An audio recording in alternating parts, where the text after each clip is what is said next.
Nah, sebelum kita mulai pembelajaran, saya mau absen terlebih dahulu. Dengarkan Alfi, Andi Wijaya, Andika, Andra, Andre, Bayu, Devi, Dian, Dias, Ivan, Erik,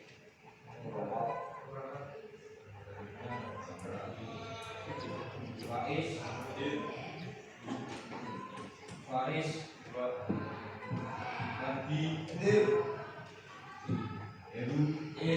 Ilham, Muhammad Muhyiddin, Muhammad Arif, Muhammad Al, Muhammad Faiz, Muhammad Farel, Muhammad Malik, Ampal, Riki, Ridwan Rifai, Rifki, Kofi, Jafal, Jafik, Ferry, juga. Nah, oke. Di sini saya akan menjelaskan sedikit tentang kaitannya dengan motor injeksi. Yang namanya motor injeksi itu sama-sama motor bensin ya, tetapi sistemnya yang berbeda. Pada sepeda motor ada berapa? Dua. Yang pertama karburator dan injeksi. Di sini yang akan saya bahas itu adalah injeksi. Injeksi atau electronic fuel injection. Nah, kalau kalian sering mendengar kata-kata EFI, itu biar kalian tahu bahwa EFI itu adalah electronic fuel injection. Jadi tidak hanya EFI, motornya apa EFI itu tidak, akan tetapi kalian juga harus mengetahui. Nah, yang namanya motor injeksi itu semua sistem bahan bakar yang bekerjanya itu menggunakan sensor. Nah, makanya dari situ biasanya motor injeksi itu pasti perlu yang namanya aki atau baterai. Kalau baterai atau aki itu sampai ke drop, itu berarti motornya nggak bakal bisa jalan. Itu sudah bisa dipastikan. Nah, komponen pada sistem injeksi kita mulai dari awal, dari atas. Nanti di situ ada tangki. Terus di dalam tangki itu ada sensor yang namanya fuel pump. Nah, yang mana tangki itu sebagai tempat penampung bensin dan fuel pump itu adalah sebagai penyedot bensin. Yang mana nantinya itu bensin akan disedot dan bisa turun ke bawah. Beda dengan karburator. Kalau motor karburator dia tanpa disedot bensin langsung keluar. Nah, untuk membedakan atau untuk membuktikan, nanti kalian bisa ngecek motor injeksi kalian selang bahan bakarnya dicabut pasti nggak keluar bensin. Kalau motor karburator dicabut itu sudah pasti keluar bensin. Nah, untuk komponen kedua itu ada fuel pump seperti tadi. Yang ketiga ada injektor. Injektor itu yang mana nanti akan menyemprotkan bahan bakar. Kalau pada motor karbu itu mungkin bisa dikatakan adalah sebagai karburatornya. Kalau karburator itu menyuplai, mengubah. Nah, kalau pada motor injektor atau injeksi ini nanti dia sudah tidak mengubah. Setelah didorong oleh fuel pump, dia langsung turun dan disemprotkan langsung oleh injektor. Injektor turun lagi ke bawah, nanti dia akan ketemu yang namanya throttle body. Nah, sebelum ke throttle body, yang namanya sepeda motor itu pasti memiliki saringan udara. yang mana saringan udara itu tujuannya adalah untuk menyaring agar udara yang masuk yang nantinya akan disuplai dengan bahan bakar itu dengan keadaan benar-benar bersih. Jadi tidak ada kotoran sehingga proses pembakaran itu akan maksimal. Nah, komponen sebelumnya, komponen yang terpenting pada motor injeksi itu adalah ECU. Mungkin kalau pada motor injeksi itu kita sering mendengar ada EFI, ada ECU, terus ada FI. Nah, di situ kalian juga harus memahami kalau ECU itu kita menyebutnya dengan electronic unit control. Jadi dia yang mengontrol semua komponen atau semua sensor yang ada pada motor injeksi. Nah, yang namanya ECU itu komponen terpenting. Mungkin kalau saya contohkan pada motor karburator itu adalah sebagai CDI. Nah, motor itu kalau CDI mati itu sudah pasti motornya nggak bakal jalan. Benar apa enggak? Nah, sama dengan motor injeksi.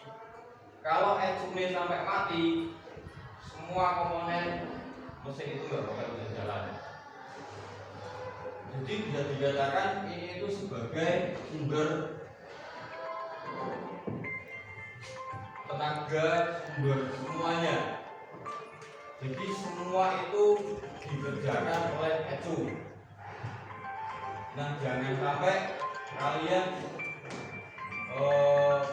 menggunakan sepeda motor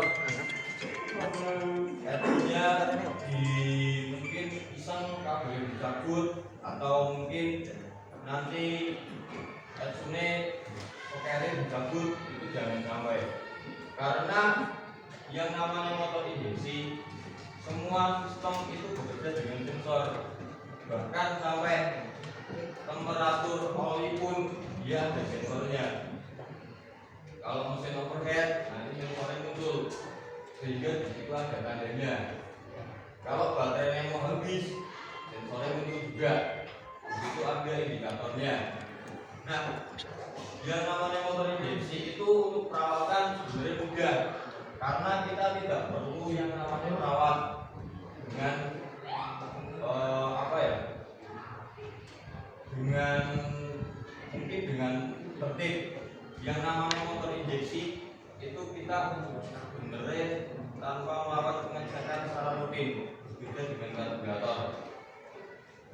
Yang terpenting kita sudah mengganti oli itu sudah oke, bagus, tanpa harus melakukan perawatan.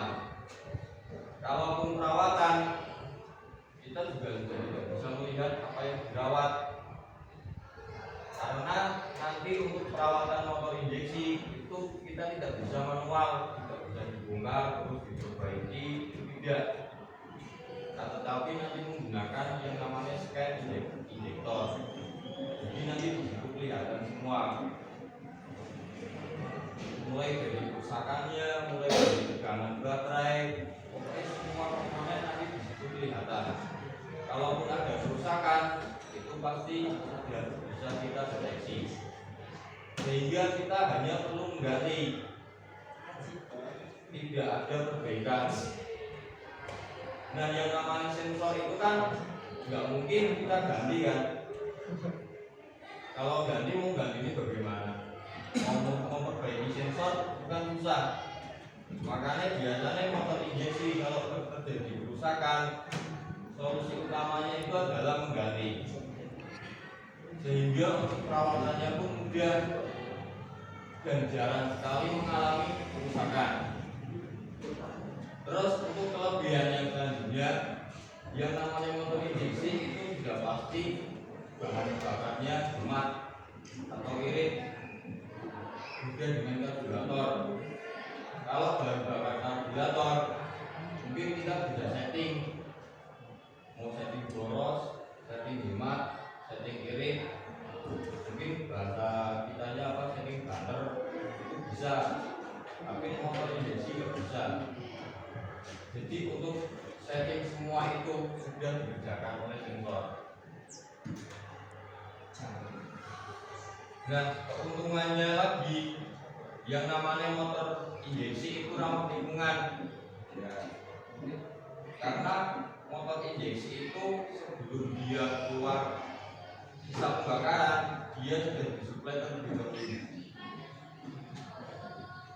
Jadi ada sensor yang namanya O2 sensor, yang mana O2 sensor itu dia menstabilkan sisa pembakaran agar posisi pada saat keluar itu keadaan benar-benar bersih. Nah, biasanya kalau kalian perhatikan lagi pada motor injeksi itu pasti di bagian knalpot ada kabel. Nah, kabel itulah yang disebut dengan O2 sensor, yang mana kabel itu digunakan untuk mendeteksi kotoran. Jangan sampai ada kotoran yang keluar atau asap yang itu keluar melalui knalpot. Nah, selain itu kaitannya dengan oli. Oli juga di situ ada sensor tersendiri. Makanya oli itu biasanya kalau posisi ini sudah mau habis, di indikator speedo itu akan kelihatan.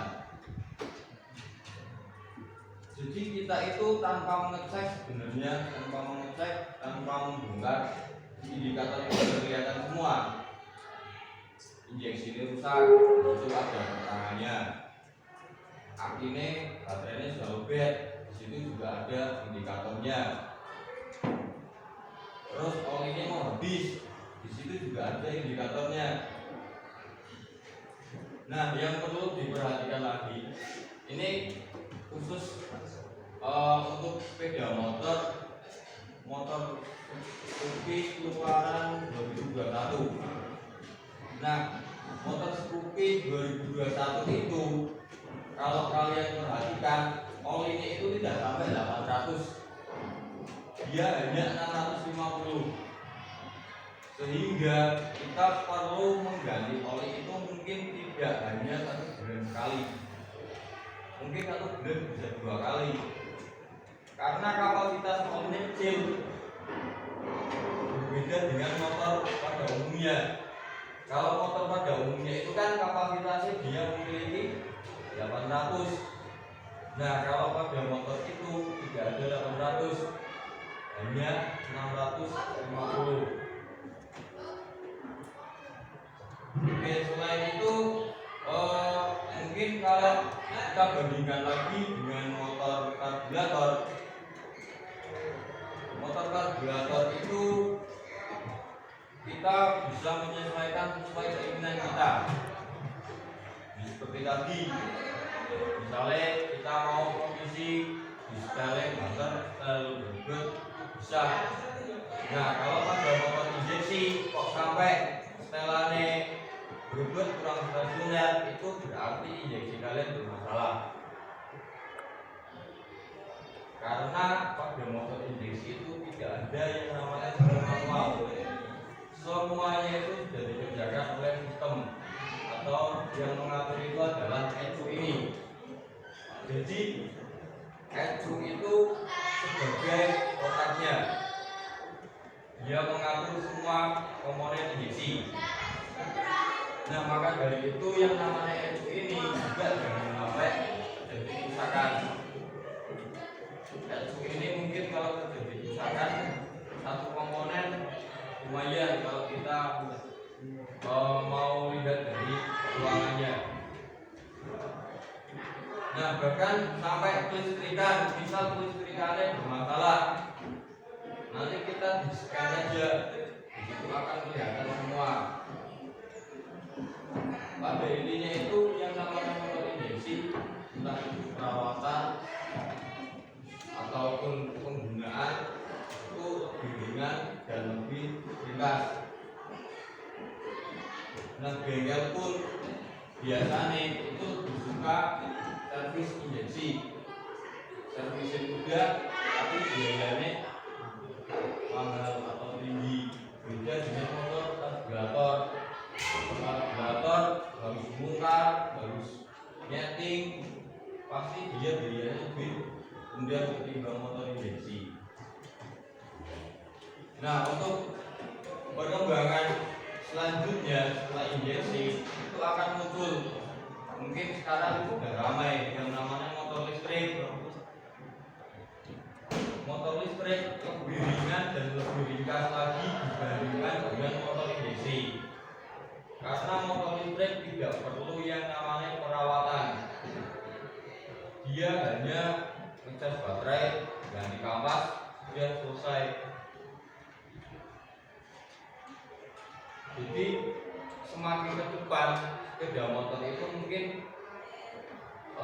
semakin ringkas dan tidak ada perawatan. Bahkan mungkin bisa saja nanti sepeda motor dengan tenaga surya, tenaga listrik sudah bisa. Listrik bisa dihasilkan dari tenaga surya, itu kan bisa juga masuk. Nah, apalagi yang namanya tenaga surya itu bisa mendapatkan listrik dengan sinar matahari. Misal kita mengendarai sepeda motor itu di siang hari kena matahari terus, otomatis dia akan kalau pada motor itu melakukan charging. Nah, itu bisa juga akan terjadi. Dan siapa tahu, ya mungkin karena perkembangan itu kan bisa juga motor listrik saja yang awalnya diragukan itu sudah bisa berjalan sampai sekarang. Nah, oke, itu sedikit penjelasan mengenai motor injeksi. Nah, sebelumnya ada yang mau ditanyakan atau tidak? Ya. Oke, berarti sudah bisa mengerti semua ya. Nah, kalau begitu mungkin untuk pertemuan selanjutnya saya akan mengecek lagi, karena hari ini kalian sudah bisa dan saya akan kasih mungkin pertanyaan ke kalian untuk mengecek bahwa hari ini itu benar-benar bisa memahami atau tidak. Nah, oke, kalau tidak ada yang mau ditanyakan, mungkin teman saya cukupkan karena waktunya juga sudah habis. Dan mungkin apabila ada yang mau ditanyakan, mungkin kaitannya dengan sepeda motor, tidak harus dengan saya, mungkin bisa lewat teori atau apa, itu nggak masalah. Nah, oke, kalau sudah teman saya cukupkan. Jangan lupa untuk materi injeksi kalian pelajari lagi minggu depan. Saya cek kemampuan kalian masing-masing.